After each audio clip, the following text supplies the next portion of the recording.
तो पेंशन मिलती है मुझे 2332 रुपये। और उस दौर के अंदर 2332 रुपये मिलती है जिस दौर के अंदर मेरा प्रधानमंत्री 1.25 लाख की शॉल ओढ़ता है, मेरा प्रधानमंत्री 6000 रुपये किलो की मशरूम खाता है और गुलाबी हो जाता है। उस दौर में मुझको 2332 रुपये मिलते हैं।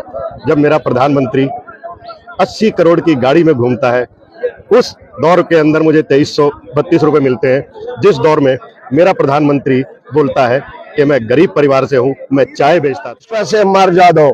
हम जंतर मंतर पे इसलिए देश के 70 लाख ईपीएस पेंशनरों के जीवन का बेहाल सुनाने आए थे मोदी सरकार को।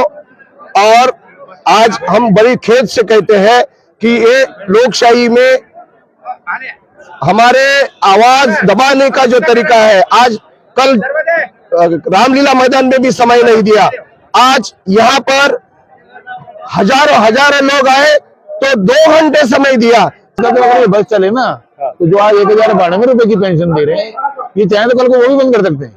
अच्छा, क्योंकि कल को कह देंगे फंड खत्म हो गया जी। हर परिवार में और जितने भी थे ये कहते थे कि हमने नौकरी करनी है तो सरकार की सेवा करनी है, और इसीलिए मैं कंपटीशंस के अंदर बैठा और कंपटीशंस के थ्रू में गवर्नमेंट सर्विस किया। पहले दिल्ली गवर्नमेंट में था, बाद में दिल्ली गवर्नमेंट से पीएसयू अच्छा चुना गया, मैंने पीएसयू चुना और पीएसयू बेच दिया गया। तो सोचता हूँ कि गवर्नमेंट में रहता तो शायद गवर्नमेंट नहीं भी। हमारी सरकार के पास आज के तारीख में 6 लाख करोड़ रुपए जमा है, जिसका ब्याज 36,000 करोड़ रुपए आता है। उसमें से 20,000 करोड़ पेंशन को बांटते हैं, 16,000 करोड़ इधर ही गबन होता है और बोलते हैं योजना घाटे में है। इतनी झूठी सरकार आज तक हिंदुस्तान में नहीं आई जो आज चल रही है।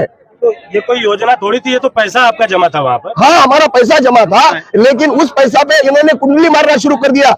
शेयर मार्केट में ये पैसा डाल दिया। ये पैसा ऐसे कोई, जो मैं अब बोलना नहीं चाहता लेकिन बोल ही दूंगा कि जो आरएसएस निगेटिव सीनियर सिटीजन का फंड है, उसमें भी 10,000 करोड़ इन्होंने डाल दिए। इस तरीके से ये फंड की विलेवाट लगा रहे हैं। ये अपने अडानी जैसे बड़े उद्योगपतियों के खासगी फंड में ये पैसा डालने की इनकी मंशा है। ये एक बुरी मंशा है। हमारा 55,000 करोड़ रुपए होलकर का है, पेंशनर का है, वो मोदी ने अपने पास रखा है और वो पेंशन भी नहीं देता है। 1,000 और 2,000 पेंशन कि हमें जिंदा रहने के लिए कम से कम मियाँ बीबी 2 लोग हैं, वो 1,000 रुपए में अगर चाय पियेंगे ना महीना भर में, तो वो महीना पूरा नहीं निकलेगा। 15 दिन में वो 5 दिन में 1,000 में चाय पी सकते हैं। हमें जिंदा रहने के लिए कम से कम ऐसी पेंशन होनी चाहिए जिससे हम मियाँ बीबी 2 जने निर्वाह कर सके, और वो कम से कम 10-12 हजार के करीब होनी चाहिए, 15,000 तक।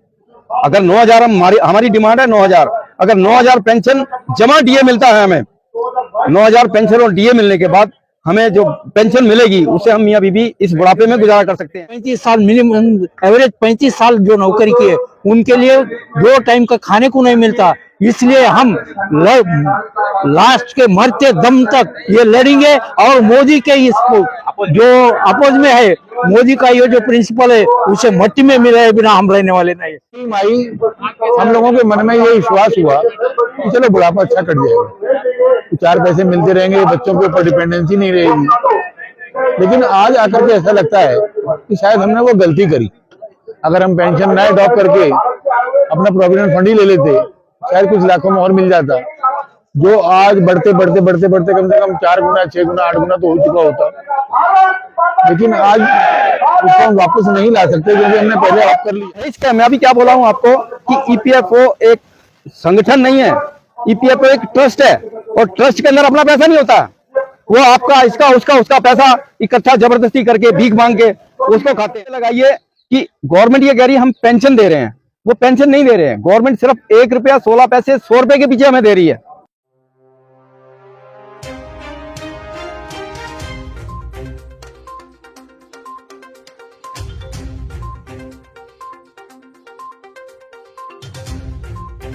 नमस्कार, मैं विजय, आप देख रहे हैं लोकल न्यूज ऑफ इंडिया, गांव की गोद दिल्ली तक। यह वो लोग हैं जिन्होंने अपना पूरा जीवन इस देश के लिए लगा दिया। देश के लिए इसलिए बोल रहा हूं कि सरकारी नौकरी में काम करने वाला हर व्यक्ति अपना जीवन, अपना समय अपने परिवार और समाज से काट कर उस कुर्सी और पद के दायरे में सारे काम को निपटाने में देता है, जिसकी आज हम रोटी खाते हैं। सरकार जो अन्न बांट रही है वो भी कहीं न कहीं इनके टैक्स से कमाए हुए पैसे से है और इनकी नौकरी के बाद इनका आसरा होता है इनकी पेंशन। आज उसी पर यह बैठक है। अगर मैं बोलूं यह पेंशन पर पंचायत है तो शायद गलत नहीं होगी। आइए जानते हैं आखिर यह पेंशन पर कवायद है क्या। परिचय, मेरा नाम है YR सूरी और हम ये ऑर्गेनाइज कर रहे हैं इस एसोसिएशन को, इस धरने को, जिसमें पूरे इंडिया से तमिलनाडु है, महाराष्ट्र है, तेलंगाना है, उड़ीसा है, केरला है, मद्रास है, उसके अलावा आपका वेस्ट बंगाल है, सब जगह से लोग जगह जगह से आए हुए हैं। और जो पेंशन ये गवर्नमेंट कर रही है ना, कामगारों को पेंशन नहीं मिल रही। इस देश को कामगार चला रहा है, नहीं तो किसान चला रहा है। कामगार और किसान से एक देश चल रहा है। कामगार मशीन बनाता है और किसान खाना उपजता है उस मशीन के माध्यम से। हम दो ऐसी हस्तियां हैं इस देश के अंदर जो इस देश के लिए अपना जीवन न्यौछावर कर रखे हैं। ये सब बुजुर्ग लोग हैं, सब बूढ़े लोग हैं, 70 और 70 से ऊंचे लोग हैं, ये छोटे लोग नहीं हैं। इनके जीवन भर की कमाई अगर गिनती में ली जाए तो कम से कम 10-10 लाख रुपया इकट्ठा इन्होंने किया है, जिसमें जो EPS के नाम से जमा होता है, पेंशन फंड के नाम से, वो अगर साल के हिसाब से 12,000 माना जाए तो अगर किसी की नौकरी जो है 30 साल हो गई तो 3,60,000 हो गया। उस वक्त रिकरिंग चलता था, 5 साल में डबल होता था, उसके बाद फिर 5 साल में डबल होता था। आज 7 साल में डबल हो रहा है और 10 साल में डबल हो रहा है। तो इस गिनती को अगर लिया जाए तो हमारी 10 लाख से ज्यादा पूंजी इनके पास जमा है। उस पूंजी में से हमें ये क्या दे रहे हैं, मात्र किसी को 450 रुपए मिल रहे हैं, किसी को 1000 रुपये मिल रहा है, किसी को 1200 रुपया मिल रहा है, 2500 मैक्सिमम आज जो 2014 से रिटायर हुए हैं उनको मिल रहा है। अब आप ये लगाइए कि गवर्नमेंट ये कह रही है हम पेंशन दे रहे हैं, वो पेंशन नहीं दे रहे हैं। गवर्नमेंट सिर्फ 1 रुपया 16 पैसे 100 रुपए के पीछे हमें दे रही है। आप ये लगाइए कि अगर मुझे 1000 रुपया पेंशन मिल रही है तो मुझे कितने हो गए 1 रुपया 16 के हिसाब से, यानी 16 रुपए और 11 रुपए 60, हाँ 11 रुपए 60 पैसे हमें गवर्नमेंट पेंशन दे रही है महीने का, पेंशन के नाम से। और वो बकवास इतना कर रहे हैं कि हम पेंशन इनको दे रहे हैं और हमारे पास पेंशन में फंड नहीं है इनको देने के लिए, जबकि 150,000 करोड़ रुपया सरप्लस अमाउंट EPFO के पास पड़ा हुआ है। और EPFO क्या है? EPFO एक ट्रस्ट है और आप भी जानते हैं कि ट्रस्ट के पास अपना कुछ नहीं होता है, वो पब्लिक के पैसे को खाती है बटोर के, और पब्लिक के पैसे को, वो हमारा ही पैसा, इंडस्ट्रियल वर्कर का पैसा EPFO खा रहा है। उसमें से अपने एम्प्लॉइज को वो सैलरी दे रहा है, उनको सारी सुविधाएं दे रहा है और बदले में हमारा ही पैसा खा के वो अपनी शान शौकत में रह रहा है। अब ऐसा नहीं लगता कि जब वो बोलते हैं कि हमारे पास पैसा नहीं है, हाँ, कोई भीख थोड़ी दे रहे हैं, पैसा तो आपका था। भीख नहीं है, वो बाउंटी नहीं है, वो भीख नहीं है, वो पैसा हमारा है। उसको वो नाग का फन होता है ना, फन की तरह अपने पास रखे हुए हैं, क्योंकि वो पैसा उनके पास जमा है हमारा। पहली बात तो EPFO के अंदर आना ही हम लोगों की बेवकूफी थी, क्योंकि गवर्नमेंट है, जबरदस्ती चीजें थोपती है।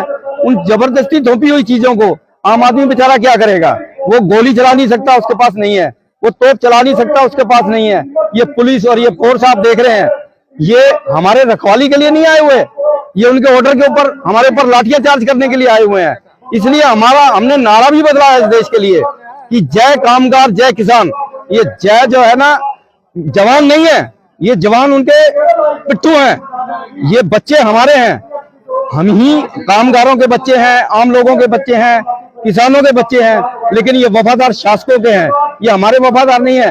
हमें इस चीज का भी अफसोस है। एक बड़ी बात है, बच्चे आपके हैं, किसान का बच्चा ही जवान है, जवान तो चाकरी कर रहा है। तो जो है वो डेमोक्रेटिक जो है लीडर नहीं है, वो डेमोक्रेटिक नेता नहीं है, वो डेमोक्रेटिक तानाशाह है। वो तानाशाही चल रही है इस देश के अंदर। जब तक ये तानाशाही को हम लोग एक क्रांति के रूप में नहीं लेके आएंगे, हम अपने बच्चों को भी, हम अपनी जितनी भी नई पीढ़ी है उनको भी ये शिक्षा दे रहे हैं कि आप इस झमेले से निकलने की कोशिश करो। इस देश के अंदर रहना है तो अपना जो है बल दिखाओ, इनके पिट्ठू मत बनो, इनका साला दिया हुआ 2 टुकड़ा मत खाओ, जबकि ये हमारा पैसा ही जो है उसी का टैक्स इनके पास जाता है। सरकारी आदमी का टैक्स आप ये लगाइए कि अगर सरकारी ऑफिसर है, एक सरकारी ऑफिसर अगर 5,000, 10,000, 20,000 टैक्स देता है तो उसके पास नंबर 2 में लेने के लिए हम ही लोग उनको रिश्वत देने के लिए जाते हैं। मतलब कामगार हर तरफ से पिसा हुआ है इनके पास। कामगार जो है नौकरी में है, हमारे बच्चे MBA किए हैं या और भी बड़ी पढ़ाइयाँ करने के बाद नौकरियां कर रहे हैं, तो वो टैक्स देते हैं गवर्नमेंट को, और गवर्नमेंट उस टैक्स को जो है आपस में बांट के खा रही है।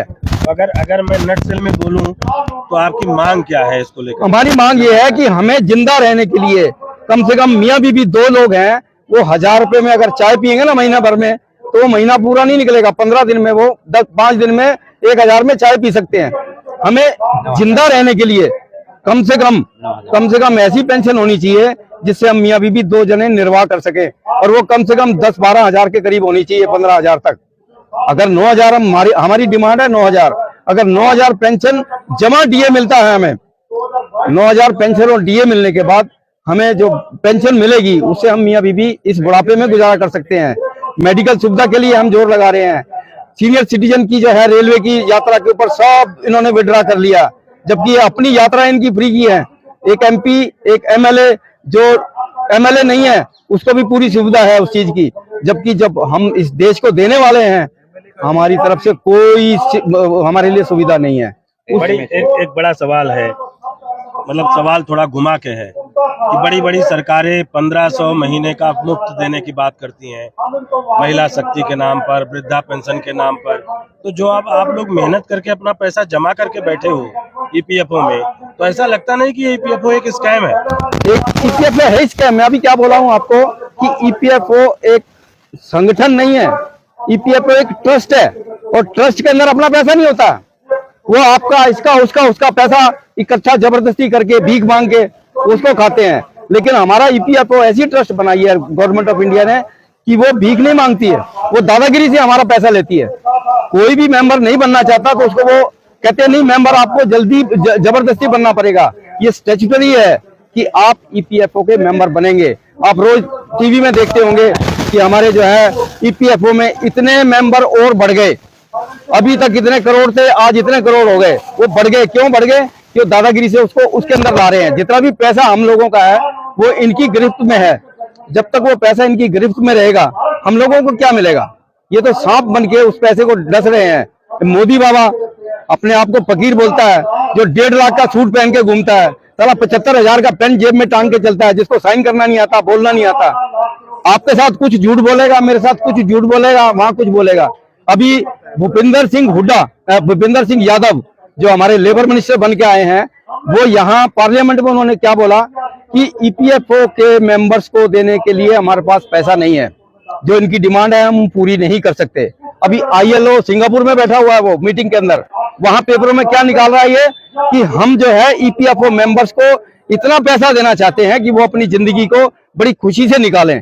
साले एक तरफ तो बोलते हैं ये कि हम कुछ नहीं दे सकते, देश में ये बोल रहे हैं, और विदेश में जाके अपनी छवि क्या बना रहे हैं कि हम बहुत अच्छे शासक हैं इस देश के। तो आपको समझना पड़ेगा, प्रधानमंत्री हैं, महंगा पोशाक, महंगी रावट, वो तो देश की शान दिखाते हैं, अमृत बेला में चल रहे हैं। हाँ, ये अमृत काल है ना आजकल। हाँ जी, अमृत काल है, साल बिल्कुल। हाँ बिल्कुल। तो फिर इस अमृत काल में तो ये जायज है। ये अमृत काल तो उनके लिए है, आम जनता के लिए नहीं है। अमृत काल आप समझिए कि आम जनता के लिए नहीं है, वो अमृत काल सिर्फ उन्हीं के लिए है। उसने कहीं बोला है कि अमृत काल हम पब्लिक के लिए ला रहे हैं? नहीं, उन्होंने तो बोला नहीं, उन्होंने तो अपनी यात्रा अपने लिए बोला है ना। वो बोल रहे हैं कि अमृत काल है देश में, कहाँ है? वो सिर्फ उन्हीं लोगों के लिए, पार्लियामेंटेरियन के लिए है, MLA के लिए है। उन्होंने कहीं बोला कि पब्लिक को हम ये जो है अमृत काल दिखाएंगे? ये बड़ी बात है। और हम देखते हैं हमारे साथ कुछ और साथी हैं। ये महाराष्ट्र से हैं जी। मैं महाराष्ट्र में आया हूँ पेंशनर। ये सेंट्रल गवर्नमेंट हमारे ऊपर EPS पेंशन के ऊपर अन्याय कर रहा है। जब तक 9,000 रुपए पेंशन और उसके ऊपर DA नहीं मिलता तब तक हम हमारी लड़ाई चालू रहेंगे। और यहाँ से आगे हमारा नारा रहेगा फाइट फॉर राइट। अच्छा, मतलब अब हमारे बूढ़े लोग जो है, बड़े बुजुर्ग धरोहर जंग लड़ेंगे अब। यस, जंग पिछाड़ेंगे ये गवर्नमेंट को। और जब इलेक्शन आएगा 2024 का, उस समय ये सरकार के अपोज में हम वोटिंग करेंगे। तो नई जो पीढ़ी है, अभी नए बच्चे जो आ रहे हैं, जो कामगार हैं, जो EPFO की तरफ बड़ा फायदा देखते हैं कि जब बुढ़ापे में जाएंगे तो हमें ये मिलेगा, उनको क्या अपना तो तजुर्बा बताएंगे ना? ये सब झूठ है। ये जो आप जो पूछ रहे हैं ये सब झूठ है सर। गुमराह करने वाले लोग हमारा हैं। सवाल झूठ है या ईपीएफओ झूठ है? नहीं ईपीएफओ झूठ है, मैं बोल रहा हूँ ईपीएफओ झूठ है। ईपीएफओ झूठ है। आप ना आप कैसे तो कितने साल कामगार आपने बतौर काम मैं किया? 33 साल मैंने नौकरी की, तो मुझे 1924 रुपए खाली पेंशन मिलता। तो 1924 रुपए में आप क्या करेंगे? दूध भी तो नहीं पी पाएंगे, कुछ डेली भी का नहीं कर 34 रुपए सकते, अमूल का। तो इसीलिए हमारा लड़ाई है चालू, ये सेंट्रल गवर्नमेंट मोदी सरकार के विरोध में। चलिए Yes. ये अच्छी बात है। और एक तीसरा मैं मेरा नाम गुलाबराव देवकर, फ्रॉम महाराष्ट्र, परली वैजनाथ। हम जो लड़ रहे पेंशनर्स, ईपीएफ पेंशनर्स, हम हमारे खुद के हक के लिए लड़ रहे। हमारे पैसा 6 लाख करोड़ हमारा कंट्रीब्यूशन गवर्नमेंट के पास जमा होते हुए भी उन्हें हमको 1000, 1500, 1800, 1900 में चला रहा है। ये कहाँ का रीत है? हालांकि बहुत अच्छा अमृत महोत्सव है, ये है वो है, किसके लिए? जो लीडर्स है, जो एमपीज है, उनके लिए है। उनको हर महीने को 50-50 हजार रुपए बढ़ा दे, 1-1, 2-2 लाख रुपए पेंशन दे रहे। और हम जो भी 34-35 साल मिनिमम एवरेज 35 साल जो नौकरी किए, उनके लिए 2 टाइम का खाने को नहीं मिलता। इसलिए हम लास्ट के मरते दम तक ये लड़ेंगे। और मोदी के इस जो अपोज में है, मोदी का ये जो प्रिंसिपल है, उसे मट्टी में मिलाए बिना हम रहने वाले नहीं। एक तरफ तो भारत जोड़ो यात्रा है राहुल गांधी की, दूसरी तरफ मोदी जी का अमृत काल है। बीच में आप लोग लड़ते झगड़ते अपनी मांग रख रहे हैं। कितने लोग हैं लड़ने वाले जो ईपीएफओ में आज आपके बैनर के तले खड़े हैं? आज कम से कम 65 लाख है। मतलब 65 लाख लोग इस बैनर के तले हैं? नहीं, बैनर के टोटल पेंशनर जो है, उनके जो भी कंट्रीब्यूशन होता है 6 लाख करोड़ रुपए जमा होता है गवर्नमेंट ऑफ इंडिया के पास। मतलब 6 लाख करोड़? हाँ, उसका सरकार यदि के पास आप देते हो, वो कंट्रीब्यूशन है ना हमारा। तो 17-18 लाख करोड़ तो किसानों को बांट देते हैं, ऐसा कहते हैं। वो देखो, वो बांटना तो क्या है, खाली चालबाज है ये उनकी, बोलते चलते, उनका चलना और बोलना ये कुछ सही नहीं। अभी वही हम सब पेंशनरों ने और उनके समझो एक भी बोले तो आज 65 लाख जो है, उनके 3 आदमी नहीं को सुनेंगे क्या? 65 लाख लोगों के फिर गवर्नमेंट। हाँ, ये बड़ी बात है। 2024 में अगर ये 65 लाख खड़े हो जाते हैं तो तस्वीर बदलेगी, और उस तस्वीर की जो बदलने के रंग होंगे वो कहीं ऐसा होगा कि बिल्कुल अलग होगा।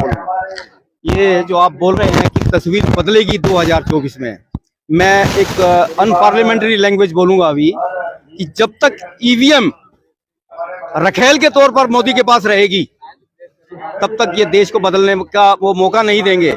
आपने देखा होगा कि इलेक्शन डिक्लेयर होने के तुरंत बाद वो अपनी सीटों को गिन के बता देते हैं, और नियर अबाउट सीटें उनकी उतनी ही आती है जितने वो बोलते हैं। इसका मतलब क्या है कि ईवीएम उसकी रखेल है, और उस रखेल का इस्तेमाल करते हैं वो अपनी मर्जी से। आप वोट कांग्रेस को दे रहे हैं या किसी और पार्टी को दे रहे हैं या किसी भी पार्टी को दे रहे हैं, वो क्लिक होने के बाद बीजेपी को जाता है। ऐसा एक नहीं, इनका सुब्रमण्यम स्वामी ने भी कहा, जो इनका बीजेपी का मेंबर है। देखिए, दूसरों की कही सुनी बातें नहीं, हम प्रैक्टिकल बात कर रहे हैं। ईवीएम की अपनी प्रैक्टिकल कहानी, चुनाव आयोग का अपना चैलेंज, उसकी बजाय दूसरी तरफ दुनिया की सबसे बड़ी पार्टी जिसका कार्यकर्ता घर घर में भक्त बनकर बैठा है, उससे लड़ने के लिए तो सही मुद्दे चाहिए ना। मुद्दे तो हमारे पास सही है ना। एमपी जो सुब्रमण्यम स्वामी है, वो बीजेपी का ही एमपी है, वो कांग्रेस का या जनता पार्टी का या किसी और पार्टी का नहीं है। वो ही उसका खंडन करता है। वही ये उसने चैलेंज किया था कि ईवीएम जो है एक धोखा है, इस धोखे को ये है मोदी इस्तेमाल कर रहा है। उसके अलावा शत्रुघ्न सिन्हा भी आपने देखा होगा कि वो बीजेपी का भगत था, लेकिन वो भी उसको ठोकर मार के बाहर निकल के आ गया। ये क्यों निकल के आ रहे हैं? बदलाव होगा, कुछ बदलाव होगा। आप लोगों की बात समझ में आएगी। हाँ, और बदलाव होगा। अभी हम ईवीएम से फिर लौट कर आते हैं ईपीएस पर। तो क्या लग रहा है ईपीएफ में? मैं गोवा से आया हूँ। 12 साल से हम ये कर रहा है, संघर्ष कर रहा है, तो कुछ सुंदर नहीं। हमारा 55,000 करोड़ रुपए वर्कर का है, पेंशनर का है, वो मोदी ने अपने पास रखा है। और वो पेंशन भी नहीं देता है, 1000 2000 पेंशन देता है।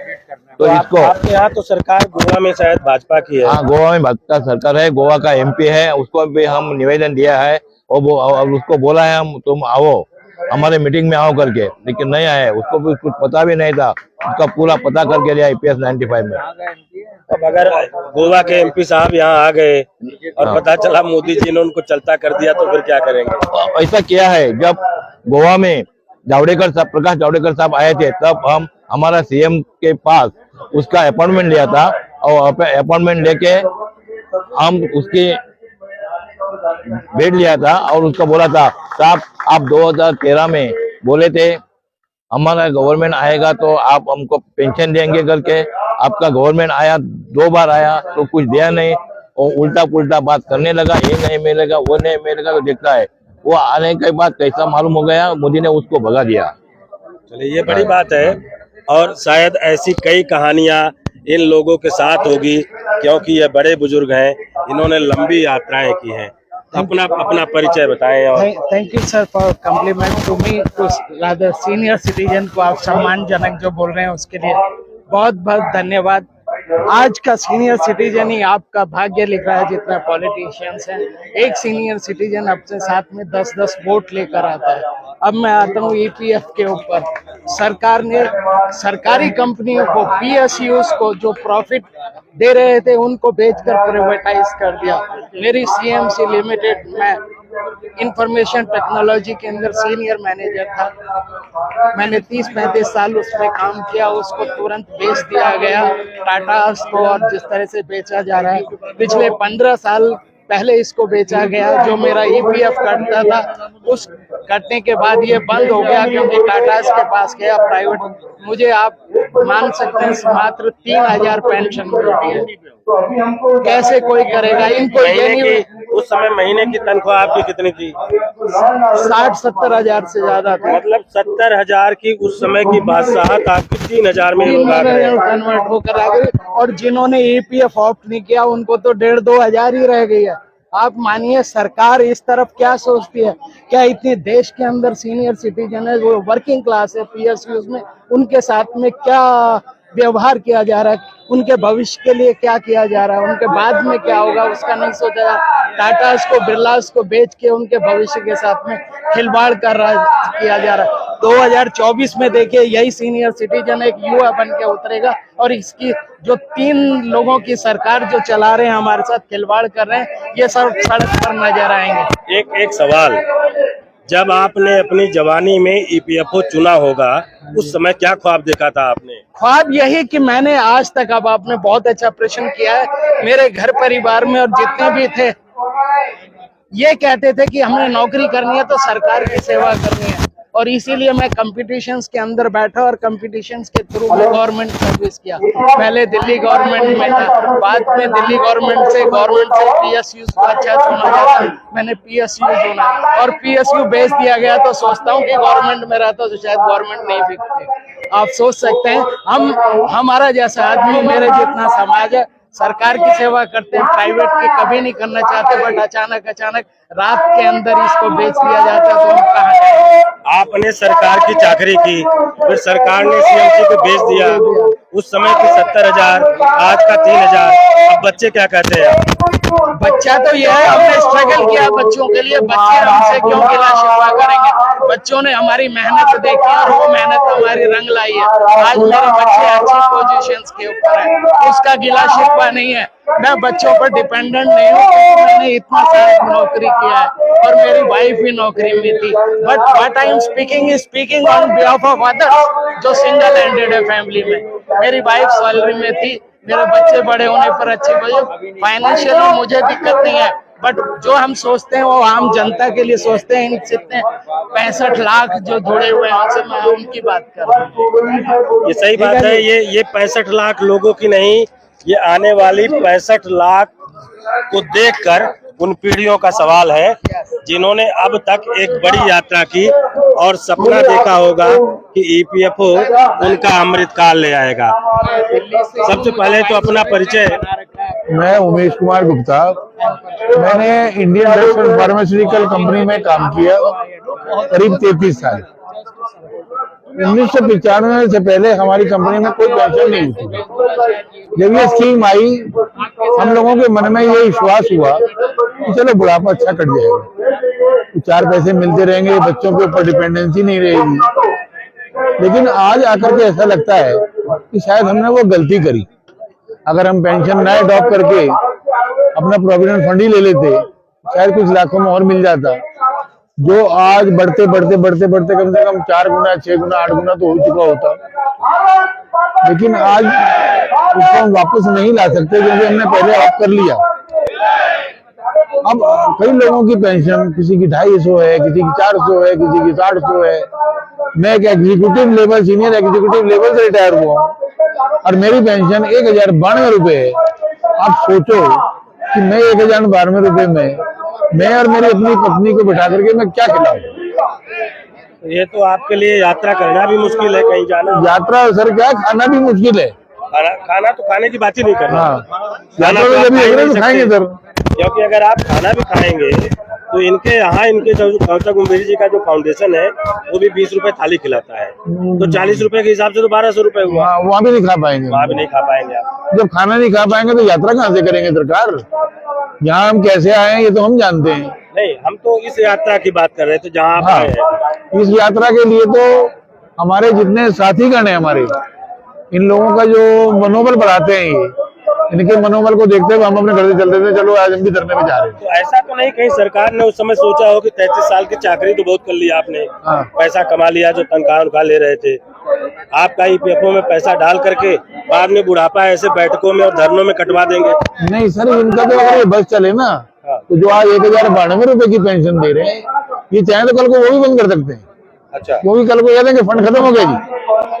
अब हमारे को तो पता नहीं हमारा कितना पैसा फंड है वहाँ। अच्छा, मतलब वो जो झोला उठा के चलने वाला है सही हो जाता है? झोला उठाने वाला तो जो सबसे बड़ा बीमारी है, ही मदारी ऑफ द कंट्री।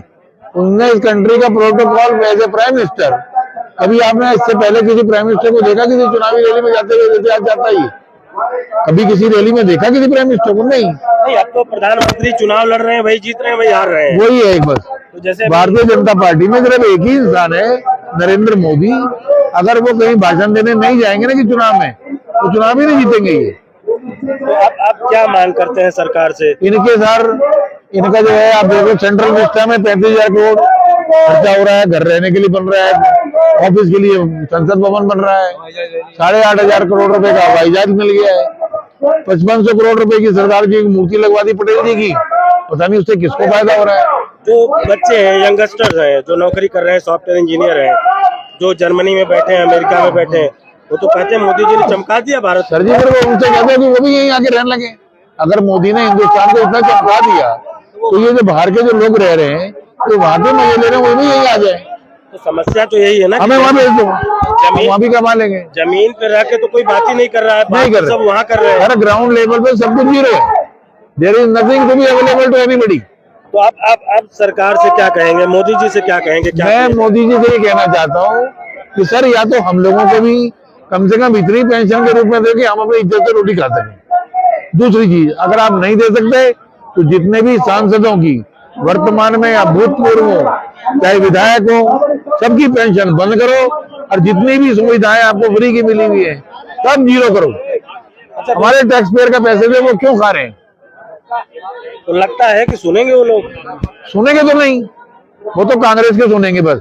उनके पास में तो एक कांग्रेस के नाम है जिसको कहते हैं कांग्रेस मुक्त करेंगे, लेकिन वो अपने मुख से भी अभी कांग्रेस को मुक्त नहीं कर पा रहे। नहीं, तो अब क्या लगता है, क्योंकि आपने कांग्रेस का जमाना भी देखा है, आपने भाजपा भी देखा है, तो क्या लगता है कि क्या कांग्रेस सही थी क्या पहले? आज के हिसाब से तो कांग्रेस ही बेटर थी। लग रहा है कि कांग्रेस ही बेटर थी, क्योंकि हमने तो पूरी जिंदगी कांग्रेस में ही नौकरी करी है। कम से कम उन्होंने, अगर ये कहते हैं उन्होंने बेईमानी करी है, खाया है तो भाई खिलाया भी है, सबको खिलाया भी है। कोई आदमी उस समय भूखा नहीं सोता था। कोई भी आदमी जिसको नौकरी, पढ़ाई करके निकला, नौकरी मिल गई। मैंने 75 में बीकॉम किया, आप ये कि देखें 75 में बीकॉम किया, 77 में नौकरी मिल गई। तो आज तो बड़ी बड़ी खबरें आती हैं कि 90 करोड़ लोगों को मुफ्त राशन बांट रही है। झूठ बोलता है, झूठ। ये जितना बड़ा झूठ बोलता है, इसके झूठ बोलने से ही एलर्जी है मुझे। तो जब ये बोलना शुरू करता है ना, मैं टीवी बंद कर देता हूँ कि ये झूठ बोलेगा। कहते तो ये है कि वो ट्रंप ने मतलब रिकॉर्ड बनाया झूठ बोलने में। मैं कहता हूँ इससे बड़ा तो कोई झूठा ही नहीं है। तो 2014 में क्या मोदी जी के नाम पे वोट डाला था क्या राष्ट्रवाद? मैंने कभी नहीं डाला, आपने मैं नहीं डाला, ना डालूंगा, जिंदगी में नहीं डालूंगा। मतलब आप क्योंकि इस मेरी कंपनी को, मेरी जो आईडीपीएल की कंपनी थी, 16,000 एम्प्लॉइज को 2003 में सबको ये कह के निकाला गया कि ये कंपनी बंद करनी है, JVRF ले लो, अदरवाइज हम रिट्रेसमेंट कर देंगे। कंपनी बंद नहीं करी गई, लोगों को निकाल दिया गया। और अब के जब हमने इनसे कहा, जब की सरकार आई, तो हमारी सरकार दोबारा चला दीजिए कंपनी। नहीं, हमारी तो वाजपेयी साहब ने बंद करी थी, बड़े साहब ने, हम नहीं कर सकते इसको। वैसे कहेंगे हम तो भारत इंडिया बनाएंगे, हम मेक इन इंडिया बनाएंगे, अपनी सरकारी कंपनियों को बंद करेंगे।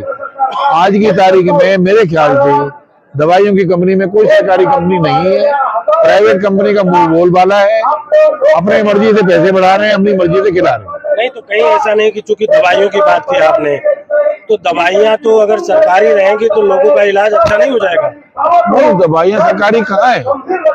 दवाई कंपनी तो है नहीं सरकारी की, इसीलिए तो बेच दिया उन्होंने। तो इसीलिए उन्होंने कंपनी बेच दी हमारी। एक ही कंपनी थी सरकारी हमारी दवाई बनाने की, वो बंद कर दी। ये बड़ी बात है। बड़ी बात इसलिए है कि यह ऐसे लोग हैं जिनकी उंगली पकड़कर हमारे बच्चे आगे बढ़ते हैं, और हम लोग अपने बच्चों और इनके बीच में झूलते हुए, सीखते समझते अपनी दुनिया बनाने में लगे रहे। तब ग्लोबलाइजेशन हो रहा था और आज भारत ग्लोबल बन गया है। ऐसे ग्लोबल के हालात क्या हैं, यह इन बुजुर्गों की ज़बानी हमने सुना और समझा। और अगर समय रहते सरकार इन पर ध्यान दे दे तो शायद यह लोग अपनी बादशाहत को अपने पीढ़ियों के सामने फिर से साबित कर सकेंगे। बहुत बहुत शुक्रिया। थैंक यू, नमस्कार। आगे चलते हैं, इस बात को बढ़ाते हुए और जानने की कोशिश करते हैं कैसे आज जंतर मंतर पर आप। हाँ, हम महाराष्ट्र से एम.आर. जाधव, हम जंतर मंतर पे इसलिए देश के 70 लाख ईपीएस पेंशनरों के जीवन का बेहाल सुनाने आए थे मोदी सरकार को। और आज हम बड़ी खेद से कहते हैं कि ये लोकशाही में हमारे आवाज दबाने का जो तरीका है, आज कल रामलीला मैदान में भी समय नहीं दिया, आज यहाँ पर हजारों लोग आए तो 2 घंटे समय दिया। सरकार इस तरीके से कर रही, इसका मतलब ही है ये हुकुमशाही चल रही है देश में। मतलब आपको अपनी आवाज रखने के लिए हाँ, 2 घंटा। हाँ, हमारी आवाज हजारों लोग आए, कम से कम 25 स्टेट से लोग आए, और वो हर स्टेट का एक आदमी भी यहाँ बात नहीं कर सका। इस तरीके से हमारे परमिशन, हमारी मांग है कि देश को आर्थिक महासत्ता बनाने के लिए जो 70 लाख ईपीएस पेंशनर ने काम किया है, उन लोगों को आपने ईपीएस 95 कानून में बुढ़ापे में उनकी जीने लायक पेंशन देंगे, ऐसा कोर्ट में एफिडेविट दिया था सरकार ने। आज की पोजीशन है 1000 रुपए मिनिमम पेंशन। एक गैस के सिलेंडर का दाम 1200 रुपए है, तो 1000 रुपए में कैसा जिएगा? उसको कम से कम महीने में 2000 रुपए की दवा लगती है बीवी और मर्द को बुढ़ापे की, और ये बोलते हैं 1000 रुपए में जिंदगी जियो। और खुद तो मोदी जी दिन में 5 ड्रेस बदलते हैं। उनकी कीमत सोचे तो हम पेंशनर्स ने क्या गुनाह किया है? एक नहीं, ये बड़ी बात है कि मोदी जी ने बड़ा त्याग किया, प्रधानमंत्री बने, चाय बेची थी उन्होंने, आप लोगों ने अपना अपना काम किया होगा, ठीक है। अब जो आप बात कर रहे हैं 2000 रुपए मेडिकल की, तो एक आयुष्मान योजना है जिसमें 5-5 लाख रुपए देते हो, सुविधा आप लोग को है क्या? ये आयुष्मान योजना आरोग्य के लिए जो सरकार ने बनाई है, वो जैसा कृषि बीमा बनाया है, ऐसा बीमा वो बीमेदारों को, डॉक्टरों की साठगांठ है। एक्चुअल में 10% लोगों को भी उसका फायदा नहीं मिलता है। हम लोगों को तो फायदा मिलता ही नहीं, लेकिन 10% लोगों को भी फायदा नहीं मिलता। कई जगह बिहार में तो बिना बीमारी के ऑपरेशन बता के पैसे उठाए जा रहे हैं। ये सही बीमार लोगों को इसका बेनिफिट नहीं है। तो कुल मिलाकर ईपीएफओ के नाम पर आपकी जो जमीनी कमाई थी, आपने जो मेहनत करके कमाया, अब सरकार उस पे कुंडली मारकर बैठी है और वो आपको देने के नाम पर टुकड़ों में दे रही है, गैस सिलेंडर के दाम से नीचे। तो क्या लगता है खाना खा पाते हैं सही से सुकून से? खाना क्या साहब, हमारी सरकार के पास आज के तारीख में 6 लाख करोड़ रुपए जमा है, जिसका ब्याज 36,000 करोड़ रुपए आता है। उसमें से 20,000 करोड़ पेंशन को बांटते हैं, 16,000 करोड़ इधर ही गबन होता है और बोलते हैं योजना घाटे में है। इतनी झूठी सरकार आज तक हिंदुस्तान में नहीं आई जो आज चल रही है। तो ये कोई योजना थोड़ी थी, ये तो पैसा आपका जमा था वहाँ पर। हाँ, हमारा पैसा जमा था, लेकिन उस पैसा पे इन्होंने कुंडली मारना शुरू कर दिया। शेयर मार्केट में ये पैसा डाल दिया। ये पैसा ऐसे कोई, जो मैं अब बोलना नहीं चाहता लेकिन बोल ही दूंगा कि जो RSS निगेटिव सीनियर सिटीजन का फंड है, उसमें भी 10,000 करोड़ इन्होंने डाल दिए। इस तरीके से ये फंड की विलेवाट लगा रहे हैं। ये अपने अडानी जैसे बड़े उद्योगपतियों के खासगी फंड में ये पैसा डालने की इनकी मंशा है। ये एक बुरी मंशा है। तो 25 राज्यों के लोग, हाँ, जंतर मंतर और आप सीधा संदेश सरकार को क्या देंगे? सरकार को यही संदेश दे रहे हैं, आपका ये बर्ताव पिछले 70 साल में ऐसा कोई सरकार ने नहीं किया जो कर रहे हैं।